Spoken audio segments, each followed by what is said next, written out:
Okay, we're going to continue on from our lecture notes from the module 1. And if you remember this, we had briefly begun to go through these. We mainly looked at the definitions of the primary accounts, the parent accounts, the assets, all the way through expenses. And then we talked about the 7 steps and then the financial statements. Well, we're going to hit the rest of these notes today in quite a bit of detail. It's in there, the T account attachment. It's an Excel sheet, looks like this. And we're going to be putting together some journal entries today and putting them into the T accounts with the ultimate goal of preparing a trial balance. Because remember, that's what you use. You use the trial balance to then make the financial statements. What I'm going to have up mainly for the next 10 minutes or so are these 2 items, the T account sheet, and then my notes. So kind of a review from what we did in our last session. We're always going to be using this counting equation in some way or form. It's just something you're going to have to memorize. It would just be good if you go ahead and memorize it now this early on, knowing that, as you would have seen in the chapter 1 homework, if you've gotten to it by now, this side over here, the assets, have to equal everything on this side. And then knowing that the fundamental equation actually stops right here. And then later when the business starts, it starts up for the year, these guys get added in, the revenue and expenses. But eventually they do end up down here in owner's equity. So that's how the fundamental equation, the absolute basic format of it, is just these 3 parent accounts. But in reality, we also add these other 2 out here. Okay, so now the next step, once we have the accounting equation memorized, we've got to memorize this, the T account setup. And what I mean by that is the plus minus. You'll notice the easiest way to remember these is the 2 on the ends look the same. And then everything in the middle is just the opposite. They're all the same. The plus side is what makes the account go up in value. So anything underneath the assets, so we come over here to see different assets to help us remember. Cash was the biggest one. It's one of the most important. Remember, the AR is receivables, account receivables. You're going to be receiving money.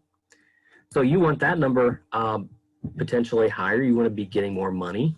So anything on the left-hand side of an asset, or on the left hand, and then we'll be referring it to, from here on out, the debit side, that means it's going to increase the balance. Now, when I say debit and credit, debit does not mean increase, and credit does not necessarily mean decrease.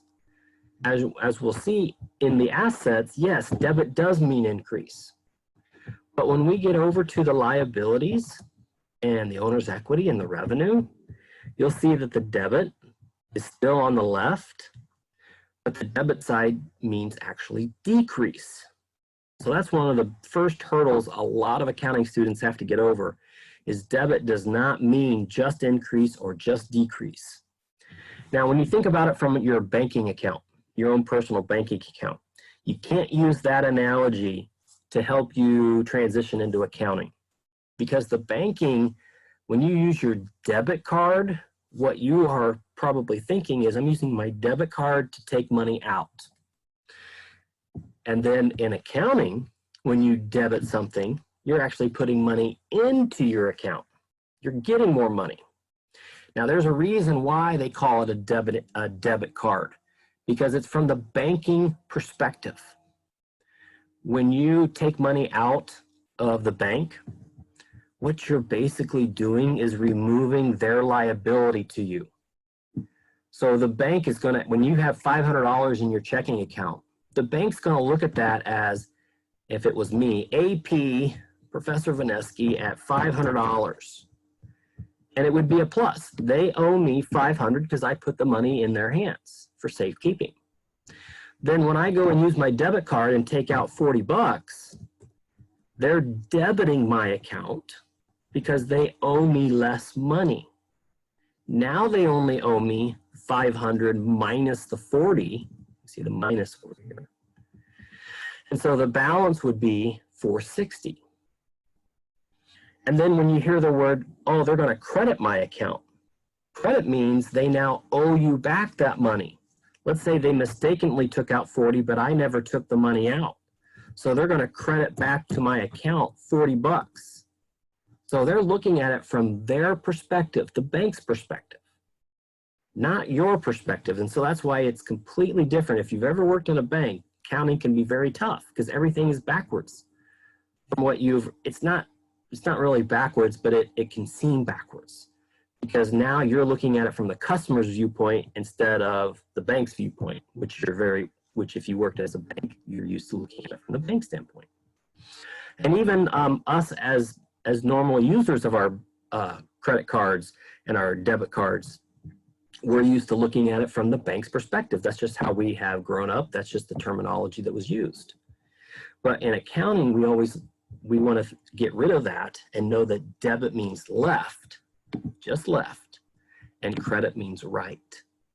Then we have to remember that it's the two items on the end, the assets and the expenses, that are the plus minus, plus being on the debit side. And then everything in the middle, the plus is on the credit side. Okay, we're gonna really be using that later today when we start our journal entries and T accounts. Now, let's come down to the bottom, the second page. What we're gonna be doing today are these two steps. We're going to be preparing the T accounts and the journal entries for transactions. And then when we're all said and done, we're going to finalize it and put everything into a trial balance.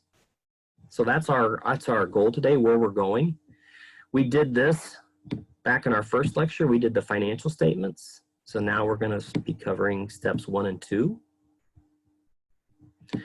So it takes me down here to the final piece of page 2. In a business, everything that happens, even if cash isn't necessarily involved, needs to have a journal entry. If something happened in the business and there was you got something, you earned something, typically those are the two things that happen, you're going to need to have a journal entry involved. Everything gets a journal entry. So a journal entry, what that is, and I'll pull one up just so you can have an idea. They look like, if they were laid out, they look like this. You have a date column over here, and then you have your transaction column, what accounts were used, and then you have how much was used in each of those accounts. Okay, then so notice here, our debits, when we do journal entries, our debits are always going to go first, and they're always going to be on the far left-hand side. Credits, anything that's a credit amount, always gets indented, like a paragraph when you're typing out a new paragraph. They get indented, and they're always last. And that's just for, all accountants use this. It's for easy reading. You can easily look at this and know which is a debit and which account is being credited.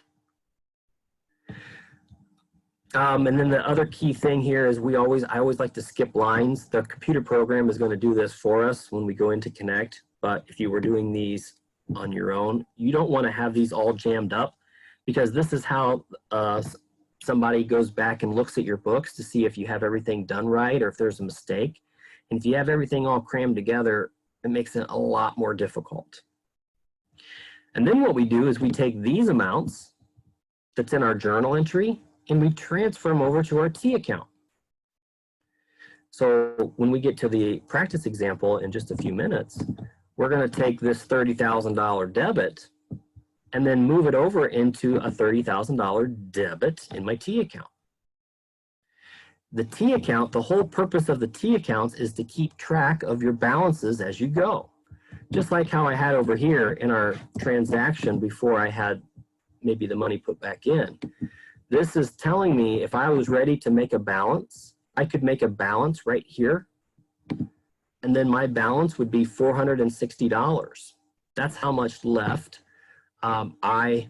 if this is the accounts payable, this is how much I would owe my vendor, how much I still owe them, $460, because it was 500 plus and then minus 40 bucks.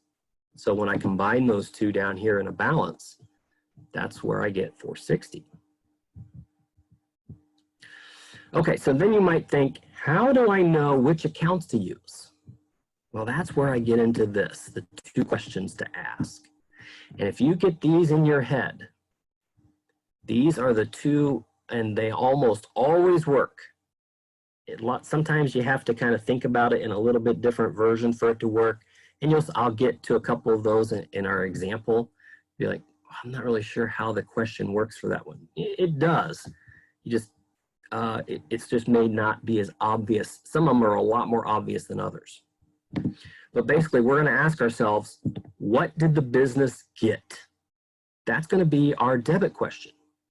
Whatever we answer to that, whatever account we answer, that's what we're going to put as our debit entry. And then we ask ourselves, okay, we know what we got. How did the business get it? Whatever it is. And that's going to be our credit question. Whatever answer we come up with, the account for that, that's going to be what our credit is. When we're doing journal entries, we always have to have at least, could be more, but nevertheless, has to have at least one debit and one credit.